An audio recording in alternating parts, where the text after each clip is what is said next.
And when you understand what happens when you sleep, you begin to have a knowledge on the important times to sleep and why. There's a little tiny gland in the base of the brain, and it's called the pineal gland.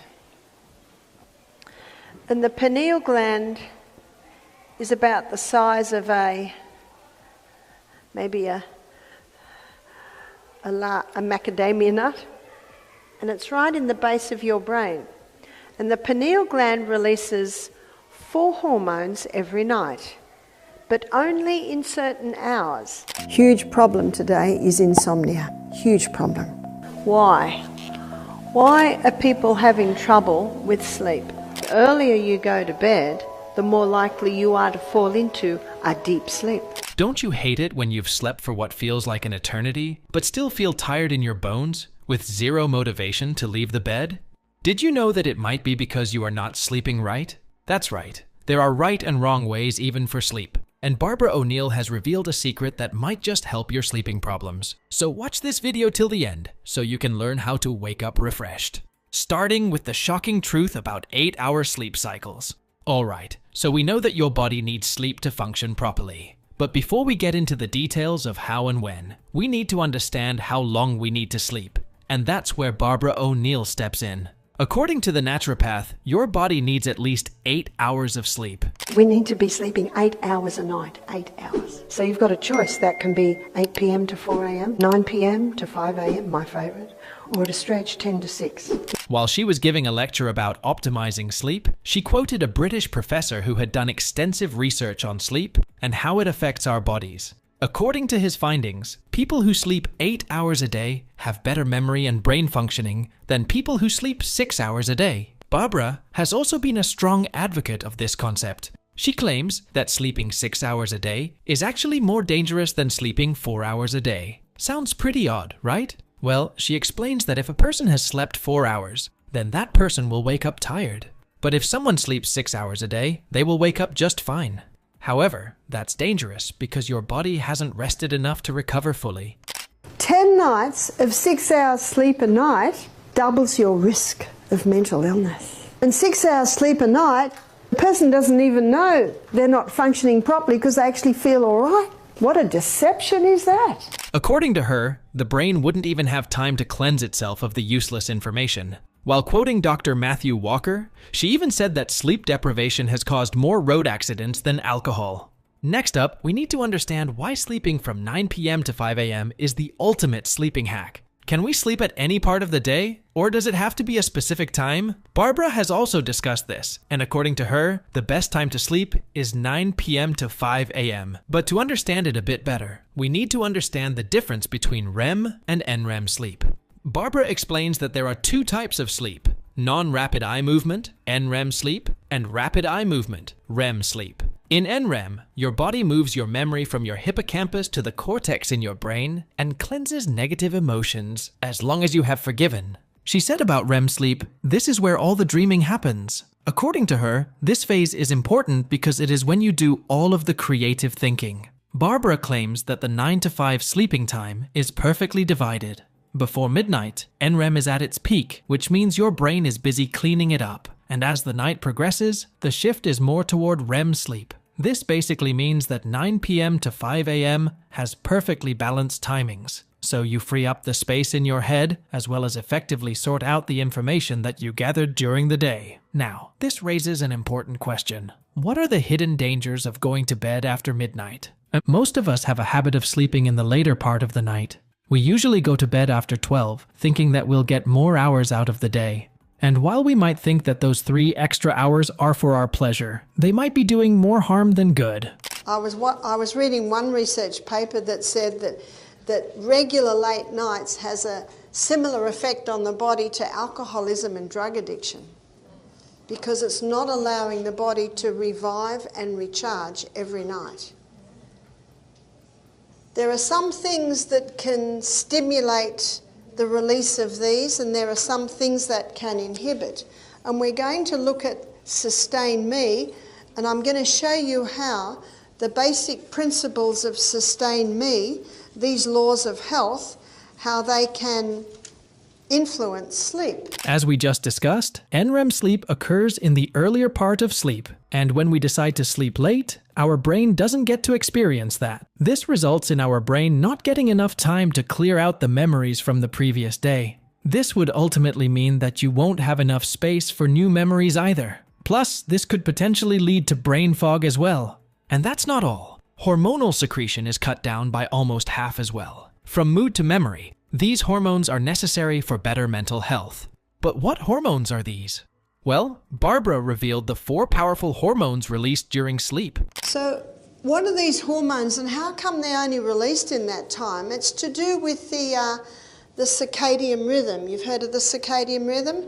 And our circadian rhythm is basically set by light and dark signal exposure in the eyes, the moon, the tides. It all has to do with this. Light and dark signals are fed through the optic nerve to a control centre in the brain where the body clock is situated. You see, there's a pineal gland, a tiny organ at the base of the brain that releases 4 essential hormones for sleep, but only during specific hours of the night. According to Barbara O'Neill, these hormones are released between 9 p.m. and 2 a.m. in winter, and between 10 p.m. and 3 a.m. in summer. She claims that this timing is influenced by circadian rhythms, which are controlled by light and dark signals sent through the optic nerve to the brain's control center, also known as the body clock. This center instructs the pineal gland to release serotonin, melatonin, arginine vasopressin, and epithalamin.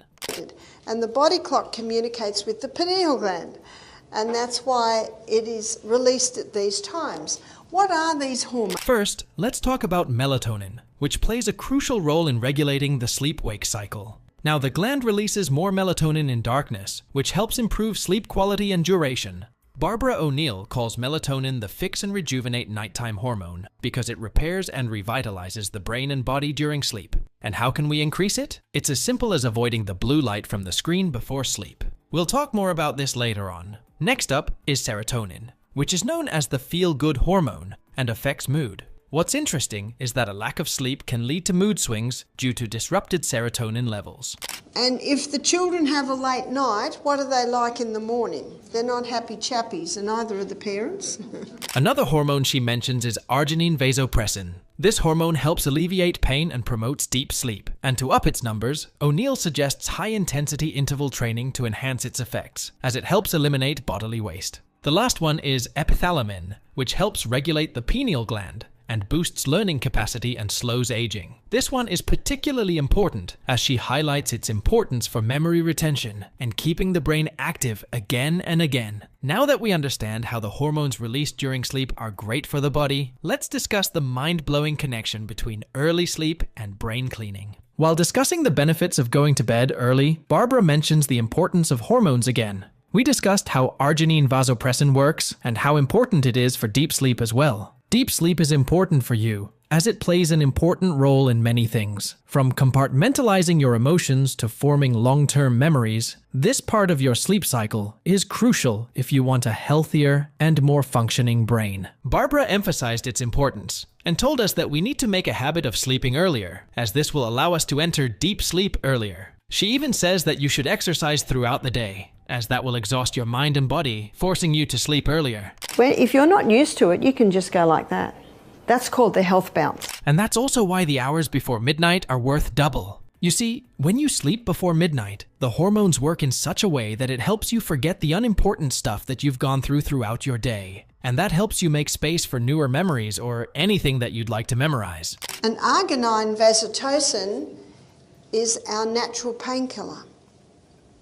So if you have pain of any type and you go to bed early, your natural painkiller will kick in. Plus, there's an unbelievable impact of 8 hours of sleep on memory and learning. So far, we've discussed how sleeping for 8 hours can improve memory and cognitive ability, but did you know it's also been scientifically proven? Barbara once again gave the example of Dr. Matthew Walker, who has done extensive research in the field of the human mind. You see, Dr. Matthew conducted an experiment in which he divided 20 students into 2 groups. One group got 8 hours of sleep every day, and the other got 6. Both groups were taught in the same class with the same syllabus. And what were the results of this experiment? Well, the doctor found out that the students who had slept for 8 hours a day had a better ability to retain information. Best study time happens early in the morning. Go to bed at 8 and get up at 4 a.m. In fact, those 2 hours from 4 to 6, the person can learn almost twice as much and retain twice as much as 10 to midnight when the person's falling asleep. What's more interesting is the margin by which the 8-hour group was ahead. According to his numbers, it was around double that of the other group. According to Barbara, these results were due to the fact that these students had enough time to consolidate the information they received in the day during their deep sleep. By converting their short-term memory into long-term memory, these students showed how much of a difference just 2 hours can make. And if you are wondering how these students fell asleep on time, O'Neill has some top-secret tips for falling asleep faster.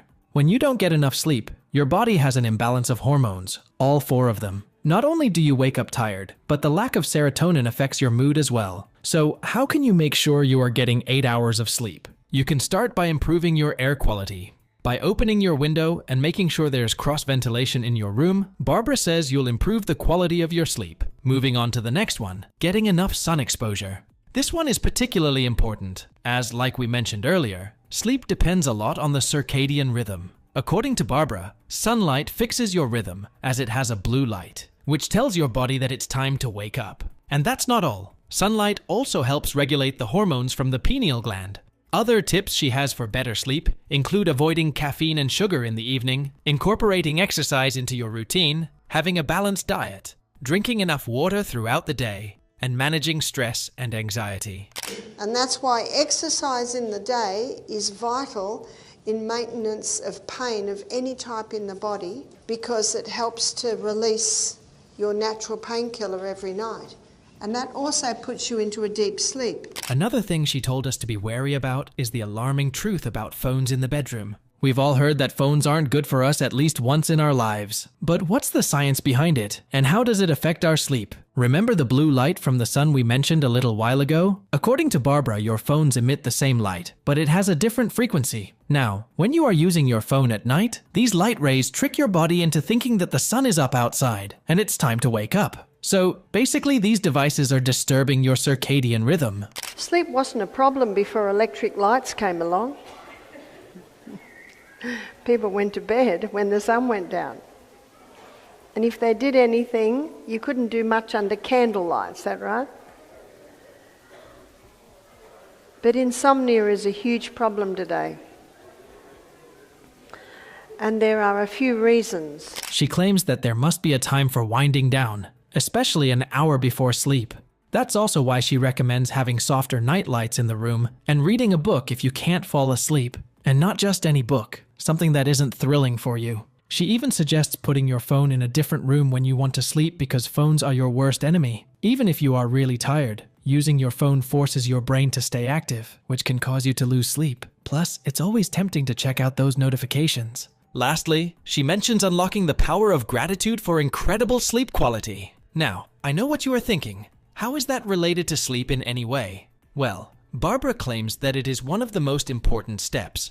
She gave the example of Arianna Huffington, who wrote in her book that if you can't sleep, you lie there and think of all the things to be thankful for. There's always something to be thankful for. Remember, happiness isn't dependent on things. Happiness is a choice. And that's why the Bible says, a merry heart doeth good like a medicine. So when you can't sleep, say, thank you, Father. Thank you that I can't sleep because now I can talk to you. There are 2 things that will stop sleep. Getting into the chat room. We all know the chat room. And also looking at your phone. 80% of people in America sleep with their phone. The phone should not be in the bedroom. It should be out of the bedroom. Even if you're on call, put it in the hallway. You'll wake up. She even gave an example of a person who she was treating. She said that there was a man who was having trouble with sleep, and she taught him the power of gratitude. And since then, the person hasn't had any trouble sleeping. The man in question asked her what to be thankful for, to which she replied, "Thank God you're in a comfortable bed and you're not in a concentration camp. Thank God that you're not in a work camp in Siberia." Thank God that you're not outside in a ditch trying to sleep and it's raining. Thank God you've got a comfortable bed. Thank God you've got a beautiful wife. Thank God you've got great kids. She says that even if you have absolutely nothing to be grateful for, you should thank the Lord for not being able to sleep so you can spend more time talking to Him. When you incorporate gratitude into your life, you eliminate negative energy. This ultimately means that you are much more content and peaceful, and that will help you sleep better at night. That's all from this video, folks. What do you think about these remedies? Will you try them out as well? Let us know in the comments.